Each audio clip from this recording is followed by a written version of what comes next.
Hello বন্ধুরা, ভালো তো সবাই?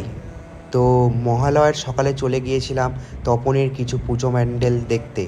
প্রথমে গীতাঞ্জলি ক্লাব দেখে পৌঁছে যাই তপন সালাস হাটখোলার এই সুন্দর প্রতিমাটি দেখতে। এই হাটখোলার প্রতিমা দেখে আমরা রওনা হই তপন চৌরঙ্গীর মিলনতীর্থ ক্লাবে। মিলনতীর্থ ক্লাবে দেখেই বোঝা যাচ্ছে এবার খুব সুন্দর থিম তারা আমাদেরকে উপহার দেবে। তারপর এই পুজো প্যান্ডেল দেখে আমরা রওনা হই তপন বাসস্ট্যান্ডের পুজো প্যান্ডেলের দিকে।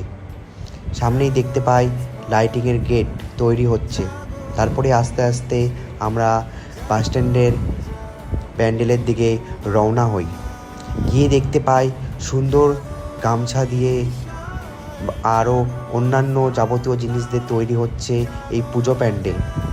খুব সুন্দর থিম তারা আমাদের উপহার দেবে, বোঝাই যাচ্ছে। এক কথায় ওয়াও, খুব সুন্দর। বাসস্ট্যান্ডের প্রতিমা তো প্রতি বছরই খুব সুন্দর হয়, তোমরা সবাই জানোই। বাসস্ট্যান্ডের এই সুন্দর থিম দেখতে অবশ্যই এসো কিন্তু তোমরা। কারা কারা আসছো বাসস্ট্যান্ডের এই প্যান্ডেল দেখতে অবশ্যই কমেন্ট করে জানিও।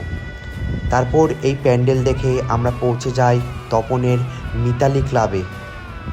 সামনেই গেট দিয়ে ঢুকে আমরা পৌঁছে যাই পুজো প্যান্ডেলের সামনে। সামনে দেখতে পাচ্ছি আমরা ঠাকুর তৈরি হচ্ছে। খুব সুন্দর প্রতিমার কাজ চলছে। এবার মিতালি ক্লাবও পিছিয়ে থাকবে না আমাদের তপনের পুজোর দিক থেকে। খুব সুন্দর থিম তারাও উপহার দেবে আমাদেরকে, দেখেই বোঝা যাচ্ছে। তো তারপর আমরা রওনা হই স্কুল মোড় বারোয়ারি পুজো কমিটির পুজোর দেখার উদ্দেশ্যে। এবার স্কুল মোড়েও খুব সুন্দর থিম তৈরি করা হচ্ছে।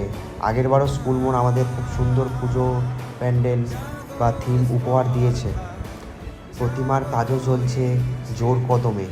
তো এবার তপনে কারা কারা আসছো এই সুন্দর থিমগুলো দেখতে অবশ্যই কমেন্ট করে জানিও।